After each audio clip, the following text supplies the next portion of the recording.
Rocket, obviously a really poor loss down in Geelong. How have the boys bounced back on the track this week? They've responded very well on the track. The review was solid. I heard some people say that it was brutal, but it wasn't brutal.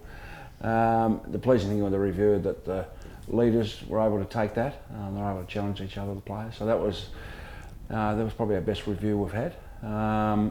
And from that, with that review process, takes some responsibility. Energy was up Tuesday, and certainly trained well today, but the proof's in the pudding, so we've got to be able to bring that effort and intensity that we had the first 3 weeks, we've got to bring it this week. Kicking efficiency was at just 53% against the Cats. Has this been a major area of focus on the track this week? Yeah, not as much as effort. Certainly our kicking the last couple of weeks has been poor. Yeah, we've done a bit of that, but it's more about getting the building blocks right.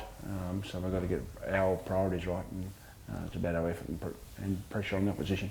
Jared Harbrow is the first Gold Coast Suns player to reach 100 senior games. You were his first ever coach of the Bulldogs. How have you seen his development since he arrived at the kennel back in 2007? Oh, it's been great. He's had a terrific career.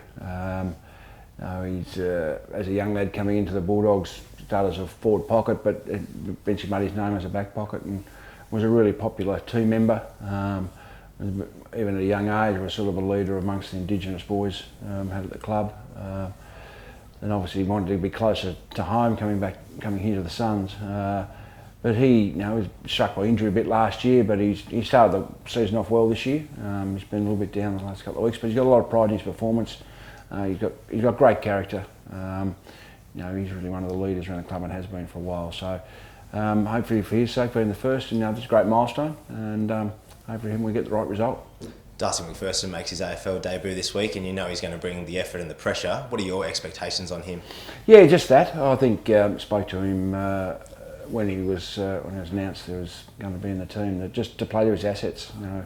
Actually bring to the table what's got him in the team, which is his ability to win a contest, but his ability to be active and a live wire really as a forward person, but to bring that pressure, and that's what we need to bring this week. So he's one of the he's one player that we've brought in for that reason. Melbourne's obviously got an emerging midfield, leading the comp in centre clearances with Viney, Jones and co. Another big challenge for our midfield and a good opportunity for them to get their hands dirty. Yeah, very much so. No, we've been down in that area for a few weeks now. Certainly hasn't been a strength of ours. We need to get back to what we know best in there. Obviously, Richard Telly out.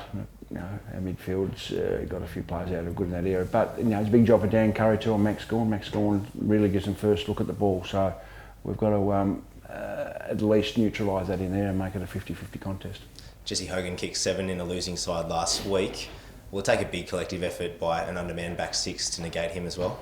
Yeah, he's obviously in good form, but St Kilda did very well by having everyone contribute and winning in the midfield. So we've got the less chances, less time the ball goes up there, the less time there's chances for him to kick goals. So Sam Day's been in reasonable form. Unfortunately, he was injured last week, so it really exposed us in a big way last week with him and McKenzie being off. But he's recovered well, so hopefully he can have a good performance in the weekend.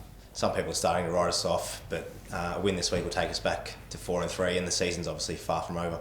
Oh, there's no doubt about that. Look, it's going to be a pretty even year, and there'll be teams who will have runs, wins and losses at a certain time. So, if we can hang in there the next 4 or 5 weeks till we get to the bye and win a couple of games, 2 or 3 games, I've got no doubt when we get some players back, we'll be right in the mix.